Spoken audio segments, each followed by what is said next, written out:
Assalamualaikum warahmatullahi wabarakatuh.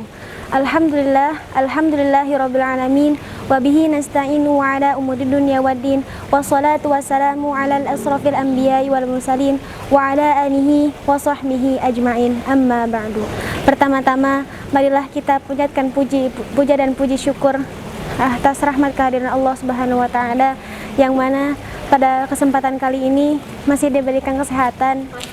Salawat serta salam marilah kita panjatkan kepada Nabi Muhammad sallallahu alaihi wasallam. Pada kesempatan kali ini saya akan menjelaskan tentang sebagaimana dijelaskan dalam firman Allah dalam surat Al-Baqarah ayat 185 yang berbunyi, A'udzubillahi minasyaitonirrajim. Bismillahirrahmanirrahim. Syahrul Ramadan allazi unzila fihi al-Qur'ana minal huda Syahrul Ramadan allazi unzila fihi al-Qur'ana hudan linnasi wa bayyinati minal huda wal furqan, yang artinya merupakan bulan yang dimana dalamnya diturunkan Al-Quran sebagai petunjuk manusia dan penjelasan-penjelasan bagi petunjuk itu, dan Al-Quran merupakan menjadi pembeda antara yang hak dan yang batil. Nah, pada surat tersebut dijelaskan bahwa nuzulul Quran merupakan suatu peristiwa di mana pada malam tersebut datangnya wahyu dari Allah Subhanahu wa taala kepada Nabi Muhammad untuk pertama kalinya diturunkan Al-Quran melalui perantara malaikat Jibril. Nah, nuzul Quran ini terjadi pada 17 tips yang pertama, yaitu membuat jadwal yang teratur. Nah, tips ini yang pertama bisa membuat jadwal yang teratur.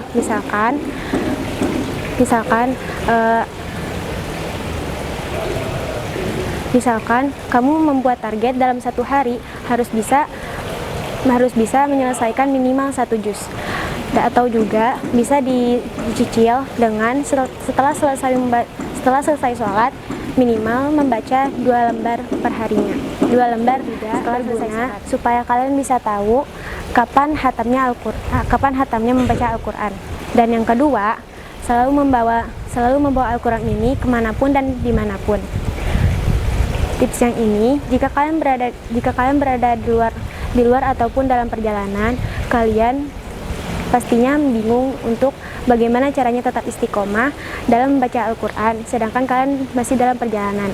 Nah, tips ini juga bisa dipakai untuk kalian membaca Al-Quran di sela kesibukan dalam perjalanan. Al-Quran ini bisa dibawa kemanapun dan kapanpun dan menghemat tempat. Selain itu juga dalam perjalanan kalian bisa tetap istiqomah dalam membaca Al-Quran. Yang ketiga, berlatih membaca 1 juz dalam 1 hari. Bisa hatam secepat mungkin. Misalkan dalam 1 hari kalian beres 1 juz, dan pastinya dalam sebulan dalam waktu Ramadan ini kalian akan hatam dengan bacaan 30 juz. Yang keempat, memperhatikan jadwal dan masa menstruasi bagi wanita muslimah. Untuk para muslimah, mungkin ada beberapa kekhawatiran dalam menjalankan ibadah puasa bulan Ramadan ini, dan salah satunya yaitu ketika datangnya masa haid. Nah, untuk mencegah ketertinggalan membaca Al-Qur'annya, kalian bisa menjadwalkan atau menargetkan ketika sebelum masa haid itu datang, kalian bisa dijadwalkan dalam sehari bisa membaca 1,5 juz atau 2 juz bahkan lebih untuk mencapai membaca Al-Quran tersebut. Dan maka dari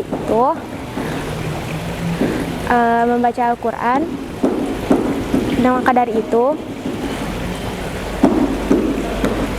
bacaan Al-Quran kalian tidak akan terketinggalan.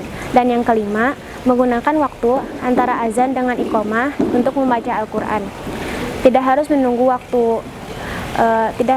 waktu selesai sholat dalam membaca Al-Quran ini. Bisa juga kalian manfaatkan bagi kalian yang mungkin untuk di musola, bagi kalian yang berada di musola atau masjid, kalian juga bisa menggunakan waktu azan dan iqomah untuk membaca Al-Quran. Walaupun sedikit-sedikit, tapi kalian pasti akan menambah bacaan Al-Quran kalian. Selain itu juga di waktu-waktu tertentu tersebut, insya Allah pahala kalian akan bertambah, apalagi jika dalam masjid atau musola. Nah, sekian kira-kira seperti itu cara dan tips dan cara yang saya sampaikan pada kali ini. Mohon maaf apabila ada kesalahan dan kekurangan kata, karena yang salah hanya dari saya pribadi dan yang benar hanya milik Allah. Wabillahi taufik wal hidayah. Wassalamualaikum warahmatullahi wabarakatuh.